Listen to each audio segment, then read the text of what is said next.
సమయంలో కొన్ని మంచి దేవుని మాటలు మనం ఆలోచిద్దామండి. మరి మనం నేర్చుకోబోయే పాఠం ఏంటంటే మనిషికి మరో బ్రతుకుందా. ఏంటండి? మనిషికి మరో బ్రతుకు ఉందా. మరి భూమి మీద 84 లక్షల జీవరాశులు మరి ఉన్నాయి.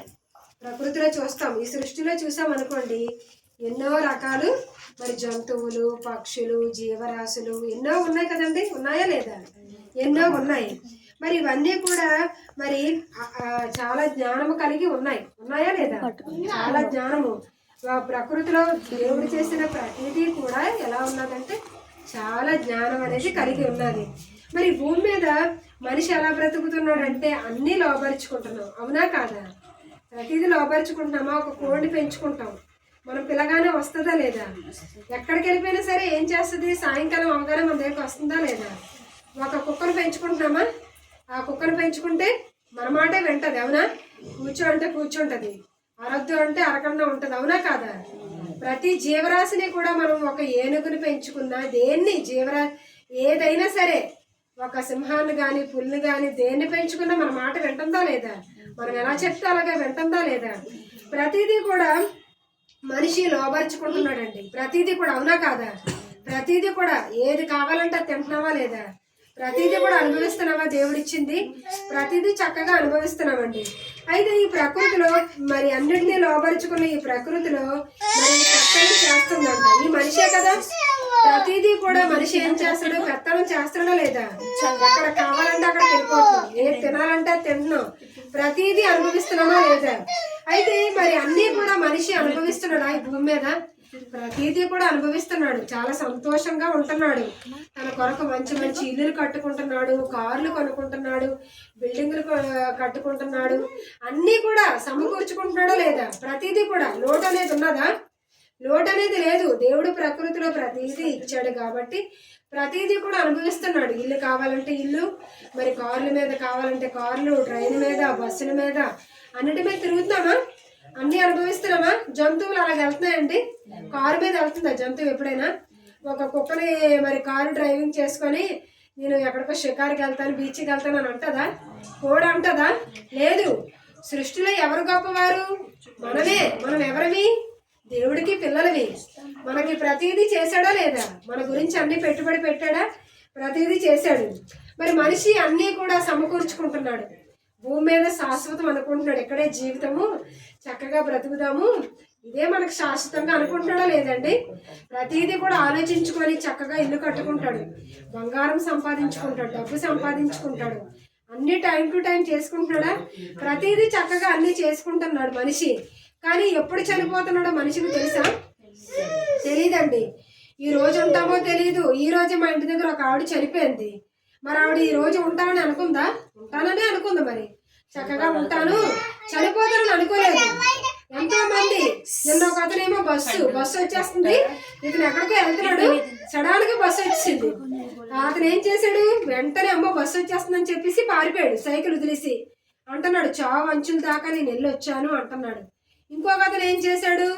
మరి కారులోనే కూర్చుంటే కారులోనే సజీవ దహనం, అంటే కారులోనే తగలబడిపోయాడు, ఇంకా బయటకు రాలేకపోయాడు అనమాట. అంటే బెల్ట్ ఏదో పెట్టుకున్నాడంట, సజీవ దహనం అయిపోయాడు. అనుకున్నాడా? ఎక్కడెక్కడికో ప్రయాణాలు చేస్తాం, ఎక్కడెక్కడికి వెళ్తాం. మనం ఏమనుకుంటాం? షికారుకి వెళ్దామండి, అక్కడికి వెళ్దామండి, ఇక్కడికి వెళ్దామండి, చక్కగా ఉందామండి అనుకుంటారు కదండి మనుషులు. అవునా కాదా? చచ్చిపోతామని మనకు తెలుసా? మరి మనం బయటకు వెళ్తున్నాం కదా, మరి మళ్ళీ వచ్చేస్తాం ఇంటికని అనుకుంటాం. అవునా కాదండి? ఎంతో మంది రోడ్డు మీదకి వెళ్తున్నారు, తిరిగి వస్తున్నారా? ఎన్ని యాక్సిడెంట్లో చూస్తూ ఉన్నాము. అయితే మనిషి ఎవరైనా భూమి మీద ఉన్నప్పుడు ఆలోచిస్తున్నాడా లేదా? చనిపోయిన తర్వాత ఎవరైనా మరో బ్రతుకుందని మరి భూమి మీద ఉన్నవారు ఎవరైనా ఆలోచిస్తున్నారా? ఎవరు ఆలోచన లేదండి. వారి పనిలో వాళ్ళు బిజీగా ఉన్నారు. ఒకవేళ మనం వెళ్ళి చెప్తే చనిపోయిన తర్వాత మరో జీవితం ఉన్నదండి, మరో బ్రతుకంటే సరేనండి, లేదో ఇలా చెప్పుకుంటారు, ఇలా మాట్లాడుకుంటారు అనుకుంటారు. కానీ మరి చనిపోయిన తర్వాతే అసలైన జీవితం ఉన్నదని ఎవరైనా నమ్ముతారా అంటే ఎవరు కూడా నమ్మరండి. మరో బ్రతుకున్నదా, మరో జీవితం ఉన్నదని ఆలోచించరండి. అయితే మరి దేవుడు మనుషులందరినీ పుట్టించి ఈ భూమి మీదకి పంపించి మరలా నా దగ్గరికి రండి అన్నాడు. కీర్తనలు 90:1 ఉంటుంది, నరులారా తిరిగి రండి అన్నాడు. అంటే మొన్న అయిపోతుంది, ఆత్మ మరి దయచేసి దేవుడి దగ్గరికి వెళ్ళాలి కదా. ఇప్పుడు మనం ఒక ఊరు వెళ్తామండి, మేమే వచ్చాము ఇక్కడికి వాక్యం చెప్పడానికి, దేవుడి పని మీద వచ్చాం. పని అయిపోగా వెళ్ళిపోతామా లేదా? ఇక్కడ ఉంటామా? ఉంటానంటే మీరు ఉంచరు, ఉంటానంటే మేము కూడా ఉండవు, వెళ్ళిపోతాం కదా పని అయిపోగానే. అలాగే దేవుడు మనిషికి 60, 70, 80 ఎంతో ఆయుష్కాలం భూమి మీదకి ఇచ్చాడండి. ఇచ్చిన మనిషి ఎందుకు వచ్చాడని ఎవరైనా ఆలోచిస్తున్నారా? చనిపోయిన తర్వాత మరో జీవితం ఉందని ఆలోచిస్తున్నారా? ఎవరు ఆలోచన లేదండి. ఎలా తినాలి, ఎలా తాగాలి, ఎలా సుఖంగా ఉండాలి, ఇదే జీవితం, ఇక్కడే హ్యాపీగా ఉండాలి, ఇక్కడే బాగుండాలని ఆలోచిస్తున్నారండి. ఈ భూమి మీదకి మరి యేసుక్రీస్తు వారు మరి భూమి మీదకి వచ్చారు ఎందుకు? మనందరి పాపాలు కూడా తీసివేయడానికి. అంటే మరణాన్ని గెలిచాడు, మనందరి పాపాలు కూడా తీసేసి మనందరి కొరకు ప్రాణం పెట్టి సమాధి చేయబడి 3వ దినాన తిరిగి లేచాడంటే మరణాన్ని జయించాడు. ఇప్పుడు మనము కూడా దేవుడిని నమ్ముకున్నాం, యేసుక్రీస్తులాగా బ్రతికితే పునరుత్థానం ఉన్నదా లేదా? చనిపోతే మరో జీవితం ఉంది. ఏమీ లేదు అనుకుంటే దేవుడి కొరకు ఎందుకండి ప్రయాసపడాలి? ఎందుకు నమ్మాలి దేవుణ్ణి? చనిపోయిన తర్వాత మరో జీవితం లేదనుకుంటే, ఇక్కడే కొంతకాలమే ఉంటామనుకుంటే ఎందుకు నమ్మడం? అంతేనా?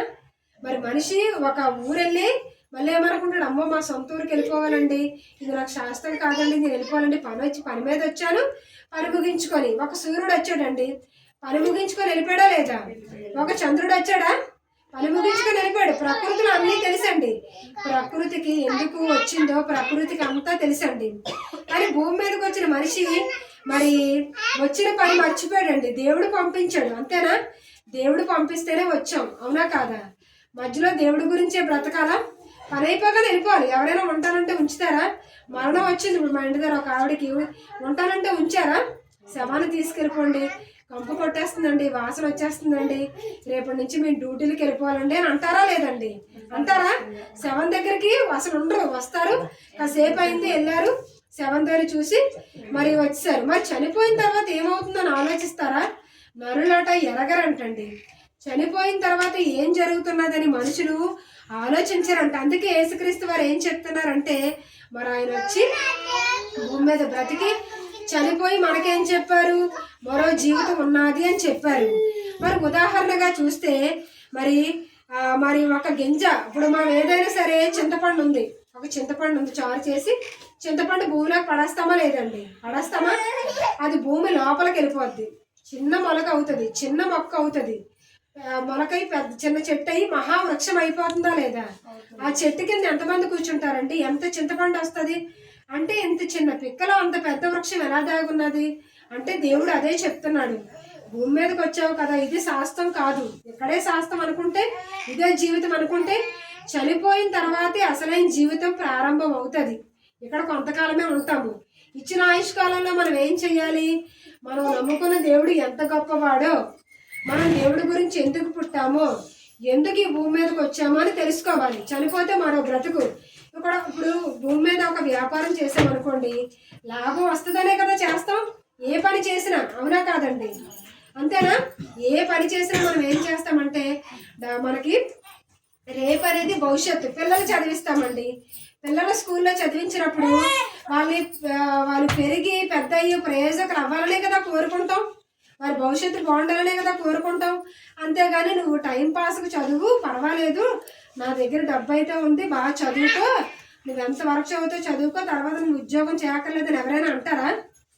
ఎవరు అనరండి. మనం ఏ పని చేసినా, భూమి మీద ఏ పని చేసినా మనం ఏమంటామంటే, భవిష్యత్తు బాగుండాలండి అంటాం, అవునా కాదా? ఇల్లు కట్టుకున్నప్పుడు కూడా మంచి పునాది వేసుకోవాలి. అలాగే మనం కూడా చనిపోయిన తర్వాత మరో బ్రతుకుంది. ఆత్మకు చావుందా? చావు లేదండి, ఆత్మకు చావు లేదు. మరి అంటే భూమి మీద ఉన్నప్పుడే మనం తెలుసుకోవాలి. అన్నీ తెలుసుకుంటామా? భూమి మీద కూరగాయలు కొనడానికి వెళ్తాం, కులిపోయిన కొంటామా? కొనమండి. మంచి కూరగాయలు, ఒక సబ్బు కొన్నా, నూనె కొన్నా, ఏది కొన్నా అన్ని భూమి మీద అన్నీ ఆలోచించి తెలుసుకుంటున్నామా? అలాగే భూమి మీదకి వచ్చిన మనిషి ఎంతో మంది మన కళ్ళ ముందు చనిపోయినప్పుడు మనం చూడాలి. ఎందుకు పుట్టాడు, ఎందుకు చనిపోతున్నాడు, ఎందుకు వచ్చాడు భూమి మీదకి అంటే, చనిపోయిన తర్వాత ఏదో ఉందా? ఏమీ లేదు అనుకునేటప్పుడు దేవుడు ప్రకృతిలో ఎందుకంత పెట్టుబడి పెట్టాడు? అనవసరం కదండి. ఇప్పుడు మీరు ఒక వ్యాపారం చేశారు, వ్యాపారం చేసేటప్పుడు దీంట్లోనూ లాభం రాదంటే మీరు చేస్తారా? ఎవరు చేయమండి, నేనైనా చేయను కదా. వ్యాపారం 1 రూపాయి వస్తుందంటేనే చేస్తాము. అలాగే దేవుడు కూడా భూమి మీదకి పంపించాడంటే మనం ఎవరవి? దేవుడికి పిల్లలవి. మరి మనం భూమి మీదకి వచ్చామంటే దేవుడు ఎంత గొప్పవాడో తెలుసుకోవాలి, ఆయన గురించి బ్రతకాలి, ఎల్లప్పుడూ కూడా దేవుడు ఎంత గొప్పవాడో చెప్పాలి. ఒక ఉద్యోగం చేసామనుకోండి, ఒక షాపింగ్ మాల్లో పనిచేస్తే ఆ షాప్లో మరి ఆ ప్రోడక్ట్ గురించి లేదా ఆ చీరలు అమ్ముతాం అనుకోండి, దాని గురించి మరి వివరించాలా? ఈ చీర ఎంత బాగుందండి, ఎంత బాగుందండి, ఇది ఈ సిల్క్ అండి, ఆ సిల్క్ అండి అన్నీ చెప్తామా? చెప్పకపోతే ఊరుకుంటాడా? వెళ్ళిపోవడానికి ఇంటికి అంటాడు. అంటే భూమి మీదే ఒక లోకంలో 60-70 సంవత్సరాలు బ్రతకడానికి ఇన్ని తెలివితేటలుంటే మరి పరలోకానికి వెళ్ళాలి అంటే, చనిపోయిన తర్వాత మరో బ్రతికి వెళ్ళాలంటే మన భూమి మీద ఉన్నప్పుడే అన్నీ తెలుసుకోలేదా? అన్నీ తెలుసుకుంటామా? అన్నం ఎలా వండాలి, కూర ఎలా వండాలి, ఈ వంటలు ఎలా చేయాలి, పిండి వంటలు అన్నీ నేర్చుకున్నామా లేదండి భూమి మీదకి వచ్చాక? మరి చనిపోయిన తర్వాత కూడా మరో బ్రతుకుందా లేదా అని తెలుసుకోవాలి. మన కళ్ళ ముందే గొంగళ పురుగు ఉన్నదండి, దానికి మన కళ్ళ ముందు అందరూ చూసారా లేదండి? చూశారు కదా. దాన్ని ఎవరైనా తీసుకొచ్చి మన ఇంట్లో పెట్టుకుంటామా? చేతుల మీద ఎక్కించుకుంటామా? చాలా అసహించుకుంటాం. గొంగళ పురుగు అంటే అందరికీ అసహ్యమే. కానీ కొన్ని రోజులు రూపాంతరం చెందిన తర్వాత సీతాకోక చిలకగా మారుతుంది. అంటే ఎగురుతుంది. ఎగురుతుందా? రంగులు వస్తుందా? అంటే ఒకప్పుడు పురుగులాగున్న జీవితం ఇప్పుడు ఎగిరే జీవితం. అంటే మన జీవితం కూడా ఎలాగుంటుంది?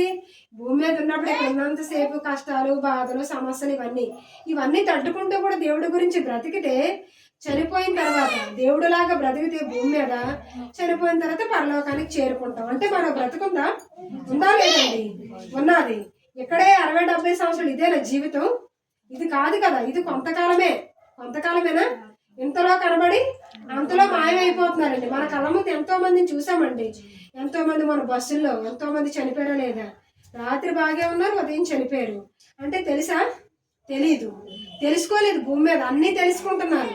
ఎక్కడ చదివితే బాగుంటుంది, ఎక్కడ ఉద్యోగం చేస్తే బాగుంటుంది, ఎక్కడ బంగారం కొంటే బాగుంటుంది, ఎక్కడ డబ్బులు ఉద్యోగం చేస్తే బాగుంటుంది అని అన్నీ తెలుసుకుంటున్నాం. కానీ చనిపోయిన తర్వాత మన ఆత్మకు చావు లేదని తెలుసుకోవాలండి.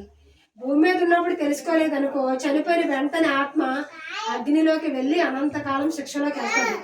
ఎవరైనా తప్పిస్తారా? ఇక్కడ భూమి మీద మనకు ఒంటికి రోగం వస్తే ఎవరైనా తీసుకుంటారా? ఎవరు తీసుకోరండి. భూమి మీద ఉన్నప్పుడే మనం అన్నీ తెలుసుకోవాలి. అందుకే చివరిగా ఇంకా దేవుడు ఏమంటాడంటే, మరి మనం చనిపోయిన తర్వాత మన ఆత్మకి చావు లేదు. భూమి మీద ఉన్నప్పుడే దేవుడిలాగా బ్రతికితే, చనిపోతే పరలోకం వెళ్ళిపోతాం. అదే భూమి మీద ఇదే జీవితము, ఇదే బ్రతుకొని మనం అనుకుంటే, మరి మన బ్రతుకు మార్చుకోలేదు అనుకోండి, తప్పులు చేస్తూ పాపాలు చేస్తూ ఎలా తినాలి, ఎలా తాగాలి, ఎలా బ్రతకాలి, శరీరం గురించి మనం ఎక్కువ ఆలోచించామనుకోండి, దేవుడి గురించి ఆలోచించకపోతే నరకానికి ఆత్మ వెళ్ళిపోద్దండి. ఈ పాఠం పేరు ఏంటంటే, మనిషికి మరో బ్రతుకుందానంటే చనిపోయిన తర్వాత ఆత్మకి చావు లేదు. అది దేవుడి గురించి భూమి మీద భక్తిలో బ్రతికితే పరలోకం చేరుకుంటుందండి, పరదేశం వెళ్ళిపోద్ది. లేదు దేవుడి గురించి బ్రతకుండా మన గురించి మన సమస్యలు, మన కష్టాలు, మన బాధల్లో బ్రతికితే నిత్యము ఉండే అగ్నిలోకి వెళ్ళిపోద్ది. అందుకే నిర్ణయం అనేది మనమే తీసుకోవాలి. ఏది మంచో ఏది చెడో మరి మనమే తీసుకోవాలని కోరుకుంటూ నా మాటలు ముగిస్తున్నాను. అందరూ కళ్ళు మూసుకున్నట్లయితే ప్రార్థన చేసుకుందామండి. అత్యంత కృపగల దేవ, కరుణా కటాక్షం తండ్రి, కొంతవరకు కాచి కాపాడి ఆరోగ్యాన్ని ఇచ్చి ఆయుష్నిచ్చి మమ్మల్ని పోషిస్తున్నారు.